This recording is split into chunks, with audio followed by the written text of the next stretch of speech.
Hi, good morning.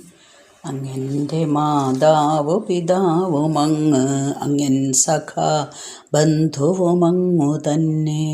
അങ്ങൻ്റെ വിദ്യാധനമങ്ങു മാത്രം, അങ്ങാണെനിക്കൊക്കെയുമെൻ്റെ ദേവ. ശ്രീമദ് ഭഗവത്ഗീത 10-ാം അധ്യായം വിഭൂതിയോഗം 37-ാമത്തെ ശ്ലോകമാണ് ചൊല്ലുന്നത്. വൃഷ്ണീനാം വാസുദേവോസ്മി പാണ്ഡവാനാം ധനഞ്ജയ, മുനീനാം അപ്യഹം വ്യാസ, കവീനാമുശനാ കവി. മലയാളം. യദുക്കളിൽ വാസുദേവൻ, പാണ്ഡവർക്കു ധനഞ്ജയ, വ്യാസൻ മുനിഗണം തന്നിൽ കവികൾക്കിന്നു ശുക്രനും. വീണ്ടും തുടരുകയാണ് വിഭൂതികൾ. വൃഷ്ണീനാം വാസുദേവ, വൃഷ്ണികളിൽ ശ്രീകൃഷ്ണനാകുന്നു ഞാൻ. പാണ്ഡവാനാം, പാണ്ഡവന്മാർക്ക് അർജുനനാകുന്നു. മുനീനാം വ്യാസ, മുനിമാരിൽ വ്യാസനാകുന്നു. കവീനാം ഉശനാഹ കവി, കവികളിൽ വെച്ച് ഉശനസ് അല്ലെങ്കിൽ ശുക്രാചാര്യൻ ഞാനാകുന്നു. ശുക്രാചാര്യൻ എന്ന കവി, അഹമസ്മി എന്ന കവിയും ഞാനാകുന്നു. വൃഷ്ണീനാം വാസുദേവോസ്മി, യാദവന്മാരിലെ ഉള്ള ആളായ യദുവിൻ്റെ മക്കളിൽ ഒരാളാണ് വൃഷ്ണി. ആ വൃഷ്ണിയുടെ പിന്തലക്കാരെയാണ് നമ്മൾ വൃഷ്ണികൾ എന്ന് പറയുന്നത്. ഈ വംശത്തിൽ തന്നെ പിറന്ന വസുദേവൻ്റെ കഥ നമുക്കറിയാം. ദേവകിയുടെയും അവരുടെ പുത്രനായിട്ടാണ് ശ്രീകൃഷ്ണൻ അവതരിച്ചത്. അപ്പോൾ വസുദേവൻ്റെ പുത്രനായതുകൊണ്ട് വാസുദേവൻ എന്നാണ് നമ്മൾ പറയുന്നത്. ആ ശ്രീകൃഷ്ണ ഭഗവാൻ ഞാൻ തന്നെയാകുന്നു. ഇവിടെ ഭഗവാൻ എന്നില്ല, ആ ശ്രീകൃഷ്ണൻ, ദേവകിയുടെയും വസുദേവരുടെയും പുത്രനായിട്ടുള്ള ശ്രീകൃഷ്ണൻ ഏറ്റവും ശ്രേഷ്ഠനാണ്, സാക്ഷാൽ ഭഗവാനാണെന്ന് നമ്മൾക്കറിയാം. അതുകൊണ്ട് ആ ശ്രീകൃഷ്ണൻ ഞാനാകുന്നു. ഇനി പാണ്ഡവാനാം ധനഞ്ജയ, അർജുനന് വേണമെങ്കിൽ ഒന്ന് പൊങ്ങുകയും ചെയ്യാലേ. കാരണം പാണ്ഡവന്മാരിൽ വെച്ച് ഏറ്റവും ശ്രേഷ്ഠൻ ആരാണെന്ന് ചോദിച്ചാൽ ആർക്കും ഒരു സംശയവുമില്ല. എന്താണ്? അർജുനനാണ്. ആ അർജുനൻ, ധനഞ്ജയ, നീയാണ് ഞാൻ തന്നെയാണ് നീ. അപ്പോൾ ഈ പാണ്ഡവകുലത്തിൽ വെച്ച് ഏറ്റവും മഹത്വവും കീർത്തിയും ഒക്കെ ഉള്ള ആളാണ് ആര്? അർജുനൻ. പക്ഷേ ഇവർക്ക് ഈ കീർത്തിയെല്ലാം കൈവരാൻ ഭഗവാൻ തന്നെയാണ് ഇവരുടെ പാണ്ഡവന്മാരുടെ നേട്ടങ്ങളുടെ എല്ലാം നട്ടെല്ലായിട്ട് നിന്നത് കേട്ടോ. ബാക്കിൽ പ്രവർത്തിച്ചത് അല്ലെങ്കിൽ പിന്നിലുള്ള പ്രവർത്തനം മുഴുവൻ ഭഗവാന്റെ തന്നെയായിരുന്നു. അപ്പം ധനത്തെ ജയിച്ചവൻ എന്നാണ് ധനഞ്ജയൻ എന്ന് പറഞ്ഞ അർത്ഥം. ഇത് അർജുനൻ്റെ ഒരു പര്യായമാണല്ലോ ധനഞ്ജയൻ. അതുകൊണ്ട് പാണ്ഡവന്മാരിൽ ഏറ്റവും ശ്രേഷ്ഠൻ അർജുനനാണ്. അത് ഞാൻ തന്നെയാകുന്നു. മുനീനാമപ്യഹം വ്യാസ, വ്യാസൻ്റെ മഹിമകൾ പറയേണ്ട ആവശ്യമേ ഇല്ല അല്ലേ. അത്രയും ശ്രേഷ്ഠനായിട്ടുള്ള മുനിയാണ് വ്യാസമഹർഷി. ഈ തത്വശാസ്ത്രങ്ങളെല്ലാം നമ്മൾക്ക് മന്ത്രങ്ങളുടെ രൂപത്തിലും പല ശ്ലോകങ്ങളുടെ രൂപത്തിലും ഒക്കെ ആയിട്ട് പറഞ്ഞു തന്നിട്ടുള്ളത് വ്യാസമഹർഷിയാണ്. അപ്പോൾ ഏറ്റവും ശ്രേഷ്ഠമായിട്ടുള്ള ഈ വ്യാസമഹർഷി ഞാൻ തന്നെയാണ്. പുരാണങ്ങൾ എന്ന് പറയുന്ന സംഭവം തന്നെ അല്ലേ, ഏറ്റവും വലിയ സാഹിത്യം. പുരാണങ്ങൾ എന്ന സാഹിത്യം മുഴുവനും രചിച്ചത്, മുഴുവൻ എന്നല്ല, ഏകദേശം ആദ്യം ഉണ്ടാക്കിയത് തന്നെ സാക്ഷാൽ വ്യാസമഹർഷിയാണ്. ആ മഹർഷികളിൽ ഏറ്റവും ശ്രേഷ്ഠനായിട്ടുള്ള വ്യാസമഹർഷി ഞാനാകുന്നു. ഇനി കവീനാം ഉശനാ കവി, ശുക്രാചാര്യരെയാണ് ഇവിടെ പറയുന്നത്. അദ്ദേഹത്തെ കവി എന്നാണ് അത്ര പറഞ്ഞിരുന്നത്. ഭൃഗുപുത്രനാണ് ശുക്രാചാര്യർ, ദൈത്യന്മാരുടെ ആചാര്യനായിരുന്നു. അപ്പോൾ ഋഗ്വേദത്തിൽ ശുക്രാചാര്യരെ കവി എന്ന് വിശേഷിപ്പിച്ചിട്ടുണ്ട്. അദ്ദേഹം ക്രാന്തത അസുരഗുരു ആയിരുന്നു എങ്കിലും വളരെ ശ്രേഷ്ഠനായിരുന്നു. ദുഷ്ടന്മാരിലും ശ്രേഷ്ഠന്മാരുണ്ടാവുമല്ലോ, അതേപോലെ അസുരന്മാരുടെ കൂട്ടത്തിലുള്ള മുനിയാണെങ്കിൽ പോലും അദ്ദേഹം ശ്രേഷ്ഠനായിരുന്നു. അതുകൊണ്ട് കവികളിൽ വെച്ച് ശുക്രാചാര്യൻ ഞാനാകുന്നു. ഈ ശ്ലോകത്തിൽ പറഞ്ഞത് വാസുദേവൻ ഞാനാണ്, അർജുനൻ ധനഞ്ജയൻ ഞാനാണ്, വ്യാസമഹർഷി ഞാനാണ്, ശുക്രാചാര്യരും ഞാൻ തന്നെയാകുന്നു. ഇനി 38ാമത്തെ ശ്ലോകം. ദണ്ഡോ ദമയതാമസ്മി നീതിരസ്മി ജിഗീഷതാം മൗനം ജൈവാസ്മി ഗുഹ്യാനാം ജ്ഞാനം ജ്ഞാനവതാമഹം. മലയാളം.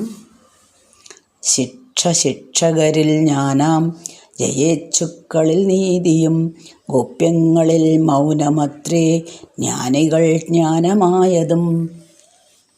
ദമയതാം ദണ്ഡഃ അസ്മി. ഭരണാധിപന്മാരുടെ അല്ലെങ്കിൽ ശാസകന്മാരുടെ ദണ്ഡഃ അസ്മി. ദണ്ഡനം ശാസനാശക്തി ഞാനാകുന്നു. ജിഗീഷതാം നീതിഃ അസ്മി. ജയേച്ഛുക്കളുടെ നയം ഞാനാകുന്നു. ഗുഹ്യാനാം മൗനം അസ്മി. രഹസ്യങ്ങളിലെ മൗനം ഞാനാകുന്നു. ജ്ഞാനവതാം ജ്ഞാനം ച അഹമേവ. ജ്ഞാനികളിലെ ജ്ഞാനവും ഞാൻ തന്നെയാകുന്നു. അപ്പോൾ ദമയതാം ദണ്ഡഃ അസ്മി എന്നാണ്. ഏതൊരു സമൂഹത്തിനും ഒരു ഭരണാധികാരി ഉണ്ടാവും. ആ ഭരണം ഉണ്ടെങ്കിൽ മാത്രമേ ഒരു സമൂഹത്തിന് പുരോഗതി വരുന്നുള്ളൂ. അല്ലെങ്കിൽ നിയമനിർമ്മാണങ്ങളൊന്നുമില്ലാത്തൊരു ലോകത്ത് ജീവിച്ചാൽ ഒരു തോന്നിയ പോലെ എന്ന് പറയും അല്ലേ? അത് അങ്ങനെയായിരിക്കും നമ്മളുടെ ജീവിതം അതുപോലെ തന്നെ രാജ്യത്തിൻ്റെ എല്ലാം. അപ്പോൾ എല്ലാ സമൂഹത്തിലും പുരോഗതി കൈവരിക്കണമെങ്കിൽ ഒരു ഭരണകൂടം ഉണ്ടാവണം, ഒരു ഭരണം ഉണ്ടാവണം. ഭരണം ഉണ്ടായിക്കഴിഞ്ഞാൽ അതിനൊരു ഹെഡ്, ഒരു നിയമകർത്താവ് ഉണ്ടാവണം, ചില നിയമങ്ങൾ ഉണ്ടാവണം. ആ നിയമം അനുസരിച്ചേ പറ്റൂ. ഭരണഘടന നമ്മൾ അനുസരിച്ചേ പറ്റൂ. ആർക്കും അതിനെതിരായിട്ട് പോകാനായിട്ട് സാധിക്കില്ല. അപ്പോൾ ആ നിർമ്മാണം അനുഷ്ഠിക്കുന്നില്ലെങ്കിൽ അവരെ ശിക്ഷിക്കേണ്ടത് ഈ ഭരണാധിപനാണ്. അപ്പോൾ ആ ഭരണാധിപന്മാരുടെ ശാസനാശക്തി ഞാനാകുന്നു. ശാസകന്മാരുടെ ദണ്ഡനം, അതായത് ഭരണാധിപന്മാരുടെ ശാസനശക്തി ഞാനാകുന്നു. കാരണം വേണ്ട സമയത്ത് ചില കാര്യങ്ങൾക്ക് ശിക്ഷ കൊടുത്തേ മതിയാവും. ആ ശിക്ഷ നൽകുന്നത് ആരാണോ അവർക്ക് ആ ശിക്ഷ നടപ്പിലാക്കാനുള്ള കഴിവ് കൊടുക്കുന്നത്, അല്ലെങ്കിൽ ആ ശാസനാശക്തി ഞാൻ തന്നെ ആകുന്നു. ജിഗീഷതാം നീതിഃ അസ്മി. ജയിക്ക് നേരത്തെ പറഞ്ഞു, എല്ലാ കാര്യങ്ങളിലും എന്തുണ്ട്? ജയവും പരാജയവുമുണ്ട്. അപ്പോൾ ഒരു കാര്യത്തിൽ നമ്മൾ വിജയം ആഗ്രഹിക്കുന്നുണ്ടെങ്കിൽ നമ്മൾക്ക് അതിന് വേണ്ടിയിട്ട് പ്രവർത്തിക്കണം. നമ്മളൊരു ശാരീരികമായിട്ടുള്ള ഒരു ജയമല്ല ഇവിടെ ഉദ്ദേശിക്കുന്ന. ഏത് കാര്യത്തിലും ഒരു ശത്രുവിനെ ഓടിച്ചു കളഞ്ഞതുകൊണ്ടോ ഒരാളെ ബലപ്രയോഗം കൊണ്ട് തടഞ്ഞു നിർത്തിയതുകൊണ്ടോ ഒന്നും ജയിച്ചു എന്ന് നമുക്ക് പറയാൻ പറ്റില്ല. അത് ആ ജയം അങ്ങനെ ജയിച്ചാലും നേരത്തെ ചൂതുകളിയുടെ കാര്യം പറഞ്ഞ പോലെ താൽക്കാലികമായിട്ടുള്ള ഒരു ജയമായിരിക്കും. അപ്പോൾ വിജയം ആഗ്രഹിക്കുന്നുണ്ട് ഏത് കാര്യത്തിലുമെങ്കിൽ നമ്മൾ എന്ത് ചെയ്യണം? ന്യായമായ രീതിയിലൂടെ ക്ഷമയോടെ കാര്യങ്ങൾ ചെയ്യണം. കുറുക്ക് വഴി ഒരിക്കലും തേടരുത്. ധാരാളം കുറുക്ക് വഴികളുണ്ടാവാൻ ജയിക്കാൻ. പക്ഷേ പല നാൾ കള്ളൻ ഒരു നാൾ പിടിക്കപ്പെടുമെന്ന് പറയുന്ന പോലെ തന്നെ എന്തെങ്കിലും കുറുക്ക് വഴികളിലൂടെ നമ്മൾ ജയം നേടിക്കഴിഞ്ഞാൽ അത് ഭാവിയിൽ നമ്മൾക്ക് ദോഷമായിട്ടേ വരുള്ളൂ. അപ്പോൾ വിജയം ആഗ്രഹിക്കുന്നവരുടെ കൂട്ടത്തിൽ ഇപ്പോൾ ജയം നേടാനുള്ള ആൾക്കാർ കുറുക്ക് വഴികളൊന്നും തേടാതെ ധർമ്മത്തിൻ്റെ പാതയിൽ കൂടെ തന്നെ ചലിക്കണം. ആ ധർമ്മത്തിൽ കൂടെ ചലിക്കുന്ന നീതി ഞാനാകുന്നു. അങ്ങനെ ഉണ്ടാകുന്ന വിജയം എന്നും നിലനിൽക്കുകയും ചെയ്യും. അപ്പോൾ എന്തിനാണ് നമ്മളൊരു തെറ്റ് ചെയ്താൽ ഒരാളെ ശിക്ഷിക്കുന്നത്? ഇത് കുട്ടികൾക്കുള്ള സംശയമാണ്. അടിക്കുന്ന ടീച്ചർമാരെ അവർക്ക് ഏറ്റവും ദേഷ്യമാണ് അല്ലേ? എന്തിനാണ് ഒരു ടീച്ചർ അടിക്കുന്നത്? ഒരാളൊരു തെറ്റ് ചെയ്തു കഴിഞ്ഞാൽ ആ കുട്ടി ഇനി ആ തെറ്റ് ആവർത്തിക്കരുത് എന്ന് വിചാരിച്ചാണ് അടിക്കുന്നത്. പക്ഷേ പ്രത്യേകിച്ചും ഇന്നത്തെ ഒരു കാലഘട്ടം എന്ന് പറഞ്ഞാൽ ടീച്ചർമാർക്ക് വടി ഉപയോഗിക്കരുത് എന്ന് കോടതി പറഞ്ഞു കഴിഞ്ഞിട്ടുണ്ട്. അതുകൊണ്ട് തന്നെ അത്രയ്ക്കും നമ്മളെല്ലാവരും അടി കിട്ടി വളർന്നവർ തന്നെയാണ്. ഒന്നും സംഭവിച്ചിട്ടില്ല. എന്നിട്ട് സ്വഭാവം കേടുവരെയല്ല ചെയ്തത്, നന്നാവാണ് ചെയ്തത്. പക്ഷേ ഇന്നത്തെ കാലത്തെ കുട്ടികളുടെ കയ്യിൻ്റെ അടുത്തേക്ക് കൊണ്ടുപോയാൽ മതി വടി. അത് തന്നെ വലിയൊരു കേസാണ്. അങ്ങനെ ആകുമ്പോൾ ടീച്ചർമാരവിടെ വളരെ കഷ്ടപ്പെടുന്നുണ്ടാവും. കാരണം എന്താ വെച്ചാൽ ഇവർ തെറ്റ് ചെയ്തുകൊണ്ടേയിരിക്കുകയാണ്, തെറ്റ് മാത്രമേ ചെയ്യുന്നുള്ളൂ എന്നുള്ള ഒരവസ്ഥയാണ് ഇന്നത്തെ കാലത്ത് സ്കൂളുകളിൽ.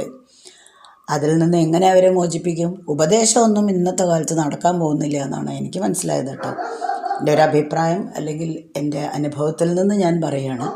അപ്പോൾ ആ തെറ്റിൽ നിന്ന് അവരെ മോചിപ്പിക്കണമെങ്കിൽ ചെറിയ ശിക്ഷകൾ കൊടുത്തേ പറ്റൂ. പക്ഷേ ശിക്ഷിക്കാൻ പാടുമില്ലെങ്കിൽ എന്ത് ചെയ്യും? ആ തെറ്റ് ആ ശിക്ഷ നമുക്ക് തരുന്നത് അവരുടെ നന്മയ്ക്കാണ്, അല്ലെങ്കിൽ നമ്മൾ ആ ശിക്ഷ കൊടുക്കുന്നത് കുട്ടികളുടെ നന്മയ്ക്കാണ് എന്ന് കുട്ടികളും മനസ്സിലാക്കണം, അവരുടെ രക്ഷകർത്താക്കളും മനസ്സിലാക്കണം. അത് ഇന്ന് വളരെ കുറവാണ്. ഏതായാലും ഇവിടെ പറഞ്ഞത് നീതിരശ്മി ജിഗീഷതാം എന്നാണ് പറഞ്ഞത്. അടുത്തത് മൗനം ജൈവാസ്മി ഗുഹ്യാനാം. രഹസ്യങ്ങൾ, ഒരാളോട് രഹസ്യം പറഞ്ഞാൽ അത് ആ രഹസ്യമായി തന്നെ സൂക്ഷിക്കണം.